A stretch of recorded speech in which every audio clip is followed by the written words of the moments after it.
everybody, welcome back to my channel. Today I've got a huge massive overhaul of my PC. I've got a huge upgrade to do. Obviously now I'm on the 3770K platform, Z77 chipset. I'm now upgrading it to the new Z390, so I've got the i9-9900K, so it's a really big upgrade for me. So I'll just run you through the quick little things that I've got here. I've got the i9-9900K CPU upgrade, I've got the EK cryo fuel, which doesn't really matter, that's just fluid. I've got absolute loads of fans. I've got 3, 6, 9, 10, 11, 12, that's 12 Corsair RGB LL120 and LL140 fans. I've got also doing the RGB Lighting Node Pro lighting strip, so the whole thing's going RGB. Obviously now it's full blue. So I've got the i9-9900K, got the Z390 ARS Ultra gaming motherboard as well, the new 970 M.2 Evo SSD. I've got the Octane memory as well for the games drive. I've got the Vengeance Pro Corsair RGB RAM 16GB 3200Hz. I've got some PCIe adding cards for some extra SATA connections for my hard drives, because my the new board's only got 6 SATA, whereas the other one's got 8. I'm doing a CPU cooler upgrade from my air cooler to the EK Velocity RGB water box, is going to be included part of my loop. I've also got this NZXT internal USB hub as well. It basically gives you more USB internal connections. For obviously all this Corsair RGB stuff, I'm going to need a lot of extra USB connections on the internal, so I've got that as well for that. And it's also good if you want to throw in like a Wi-Fi USB or Bluetooth dongle or what have you. So I'm just going to open up the system, show you what it looks like now, so you get an idea what the before and after looks like. Alright guys, so here's my PC as it is right now. Now obviously I've got the Cosmos 2, has been modded a little bit because I've got the Cosmos 2 Anniversary Edition tempered glass tinted window on here as well, which has got the curved window, so it's a bit different from my last one. If you remember, it had the cutout here, so this looks a lot cooler. And then I've got it on the Lazy Susan, so you can spin it around and show you guys. Cooler Master front, you know, I've still got the NZXT Sentry Mix fan controller, which I'm still going to be using. Got the Blu-ray drive in there. Obviously there's nothing much to see there on that side. So if I just open up the business side, and then you can see what it was like before. So here we've got, I've given it a slight dust, but I'm going to be giving it a full clean when I put the new equipment in. So I've got still got the two 980s in SLI. I will be upgrading to RTX at some point, just waiting for a particular card to come out. At the moment, the whole thing's got the blue and white theme, so I've got blue LED strips, I've got blue LED strips at the top and bottom, and I've got one underneath. Obviously they're going to be changing to the new Corsair RGB lighting node, so that's going to be full RGB instead of them strips. And I've got the Enermax TB Vegas fans, which are absolutely brilliant fans. They're really quiet, they're just not RGB, so I'm switching over to the Corsair ones. Hopefully they'll be just as quiet.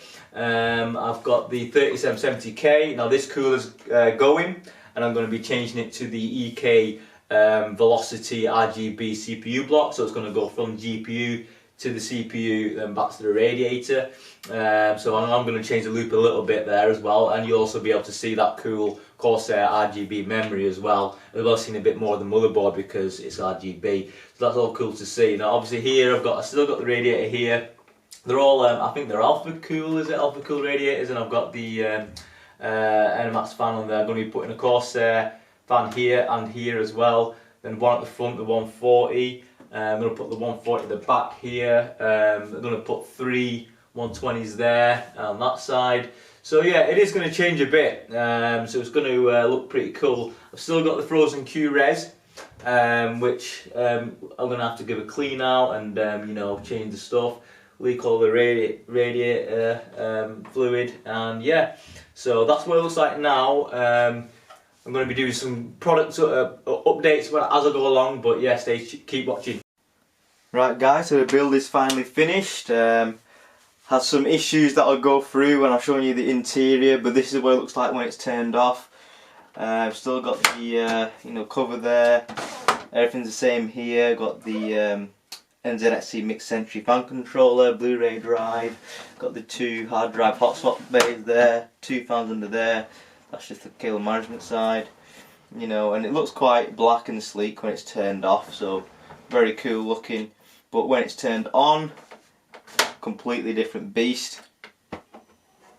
So we've got full RGB, and again with the RGB underglow. I'll just turn off my side light so it gets a better idea. That's what it looks like. So at the front, we've got the 140 LL120 there. Sorry, the LL140 Corsair fans, and got the LL120 at the bottom. Intaking that cold air in, or out, sorry. At the side,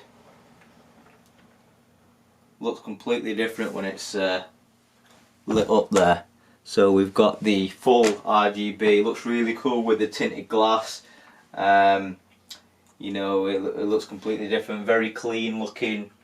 Got RGB strips at the bottom, at the side, at the top, underglow, and then obviously at the back we've got another LL140 fan there, which is spinning away. Now they're all synchronized using Corsair Link, using the iCUE. So this is what it looks like when all the lights in my bedroom are off. Oh, there we go. Yeah, looks like a very different computer. Now we'll be doing some close-up so you get an idea of what it looks like. But yeah, it looks really awesome. Very, very cool. And I'll show you the top of it as well, which again has got LL120 fans at where the radiator is. So I'll show you the top, and as you can see, they're all exhaust fans there. And then we'll have a look at the interior. So with the interior, when you open up the side panel, you can see that I had a problem with the Frozen Q res, the old one I had. Now I got quite an early generation one, and it just got a build up of gunk, and it was eating away, and it was just cracked, and it was just deteriorating. I don't know why, because I don't put any mix in my coolant fluid. But yeah, it broke and it cracked and it was leaking. So what I did is I ended up going for an EK reservoir, which is a thicker reservoir and a much better quality reservoir. And I ended up throwing the Frozen QT virus helix inside it, which works the exact same way, and it's just as good, if not better, to be honest, than the Frozen Q. Now you can buy the helixes from Frozen Q anyway, so I recommend doing that if you're going to be, if you're thinking about getting a setup similar to this. Now, as you can see, I'll just zoom in so you can get a closer idea. There we go. Okay. Alright, so as you can see here, I've got the full Corsair RGB LED strips using their Corsair node. Now, they don't do a 60 centimetre one, so I'll use two 30s, daisy chained them. I've got a 30 up here as well, up top, and I've got a 30 down below doing the glow. So that's pretty cool, and they're all linked up using the fans of the Lighting Node Pro. I've not used the Commander. These are all the fans are controlled by my NZXT mix fan controller. I've got the EK Velocity CPU RGB water block, which is pretty cool. Now that's connected to the motherboard, which uses the ARS RGB link, which again links to the motherboard LEDs. So they're running separate to the Corsair ones, but if you have anything on RGB cycle, it doesn't really matter. Or if you set them to a single colour, it doesn't really matter because you can't really tell, to be honest. Had to get a new SLI bridge, so I've got an AORUS SLI bridge, the high bandwidth one. Still running the 980s. Got the RGB RAM as well. Looks very, very smart. LL120 front, 140 front fan. So yeah, issues. I had the radiator at the top, my old radiator. It bent and it was leaking water from where one of the fittings was, so I had to replace it with an EK one. Just a bit of a pain in the arse, to be honest, but you know, got it sorted. Obviously I had the reservoir cracked, had to get a new one of them. Because of the heat spreader here on the motherboard, you can't fit another set of 120 fans here, because of the way the Cosmos 2 is designed. It's quite cramped at the top, which is a bit stupid for such a big case. But I couldn't fit that, so I've just got the exhaust fans at the top instead. But you know, it's probably would have been RGB overkill, but it looks good as it is.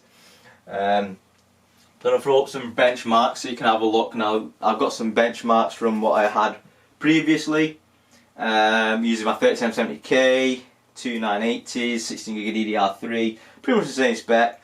But this one I've got the 970 M.2. You know, I've got the two 980 sorry still in a SLI, and I've got the 9900K. So I'm really going to be looking at CPU benchmarks, so you can have a look at those. Alright guys, so I'm just going to show you some quick benchmarks. Now I have already overclocked the 9900K, so currently I've got the fans all the way down, so it's just quiet. But when I've got them on medium, it runs at about just below 40 degrees, the lowest 32, average under 40. So that's the CPU temps there of each core. Here I've got the CPU Z, so you can see here. Now I've not got the best overclocking chip, unfortunately, so I can't go anywhere over 5 GHz. I've tried everything, but it just crashes. But I've managed to get 5 GHz stable on this chip using 1.325 volts, which isn't too bad. It's stable for me, and to be honest, I'm happy with 5 GHz. Anything more would kill the kind of life of the chip, I suppose, over long term. So I'm happy with 5 GHz all cores. It's not a problem. I'll show you some Cinebench. So my old Cinebench scores 3770K with this one here, 726 on the CPU test, and that's all core CPU test, and that was running at 4.5 GHz on a quad core 8-thread chip. The new Cinebench, I was averaging over to 2100 on 5 GHz all cores. So 2100 all cores, the highest I saw was 2125. So yeah, it's averaging about just over 2100, so that's good. So that's what I'm getting there. I also did a benchmark on Dawn of War. So that's Warhammer Dawn of War Retribution, which is a good CPU intensive game, strategy game, loads of stuff going on. My old chip, 3770K, I was getting average frame rate of 83. Maximum of 165 and a minimum of 46, so under 60 FPS threshold. But the new one, 9900K 5 GHz, average frame rate of 120, 181 maximum and a minimum of 68, so it's over 60 FPS, which is really good. So obviously this is on 4K as well, and all the graphic settings maxed out. So it does make a difference having a better chip. That it's not all, even at 4K, depending on the game. So I'm seeing, especially in a game like this where it's very CPU intensive, and StarCraft 2 as well, I'm seeing a difference there. Now I'm just going to open up 3D Mark. I'll show you my save benchmark. So 3D Mark results here. So the 3770K on the Firestrike Ultra, which is the 4K version. I'll show you what I've got. So here we go. So 6106 is the overall score. The graphics score was 6420, and I'm using the same overclock on the 980 SLI as I am on the current the 9900K. So the 3770K got 6106, 6420, and a physics score 11071. A combined score of just under 3000. So that's the overall score. With the 9900K, the 3D Mark result went up to 6894. So the overall score doesn't change that much because this is all the 3D Mark benchmarks are very graphics card favorable. So, but interestingly, the graphics card score did go up, even though I'm running the same clocks and the same card. The extra probably DDR4 RAM, that's probably helped it. It's let the card stretch its legs a little bit more, so that's good. That's good. But the graphics card is blown out of the water, more than double the 3770K combined score, over 3000 now. So yeah, it's helped a lot, and the physics test FPS is just mind-blowing in comparison to the 3770K. The Time Spy benchmark on the 3770K, we're getting 7597, and we're getting the graphics score at 8822 with a CPU score of 4252, 14 FPS. Now the 9900K times by, you will get in a overall score of 9609. So it's gone up quite a lot. The graphics card's gone up quite a lot as well, 9393. And we're getting over 37 FPS from 14, and it's 11052, so more than double again with the CPU score. So yeah, well, if anyone tells you at 4K that the CPU doesn't make any difference, yes it does, depending on the application and depending on your graphics card as well, but it's going to help those graphics cards, even though these graphics cards are quite old now. But when I get the RTX 2080 Ti, it'll absolutely sweeten the deal even more. So anyway, I hope you liked my quick look at my new system setup. I hope you like how it looks. Let me know what you think in the comments. If you're wondering what this animated wallpaper app is, check out the Steam wallpaper engine, which is here. It's only a few quid.